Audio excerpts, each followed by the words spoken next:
అది నవంబర్ మాసం. ఒక గొల్లభామ నేలమీద కూర్చుని గడ్డి తింటోంది. అబ్బబ్బబ్బా, జీవితం చాలా బాగుంది. ప్రతిరోజు పచ్చిగడ్డి తినడం, ఇంకా రోజంతా హాయిగా అలా తిరుగుతూ మజా చేయడం. తను చాలాసేపటి వరకు గడ్డి తినింది. ఇంకా మిగిలిన గడ్డిని పడేసింది.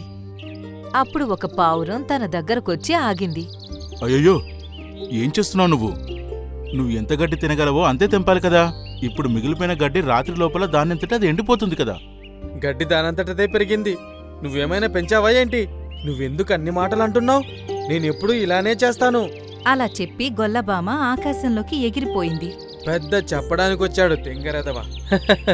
తను కొంతసేపటి వరకు అలా ఎగురుతూనే ఉంది. ఇంకా అప్పుడు తనకి భూమి మీద ఒక ఎర్రటి టమాటో కనపడింది. ఓరి దేవుడో, టమాటో! తను టమాటా దగ్గరకు వెళ్ళింది. ఇంకా దాన్ని చూస్తూ ఆనందపడుతూ పాట పాడ్డం మొదలుపెట్టింది. ఈ టమాటో చాలా బాగుంది. ఆ టమాటో చాలా బాగుంది. టమాటో చాలా బాగుంది. అప్పుడది వెంటనే టమాటా దగ్గరకు వెళ్ళి దాన్ని తినడం మొదలుపెట్టింది. దీని టేస్ట్ ఎంత బాగుందో అసలు. చాలా రుచికరంగా ఉంది.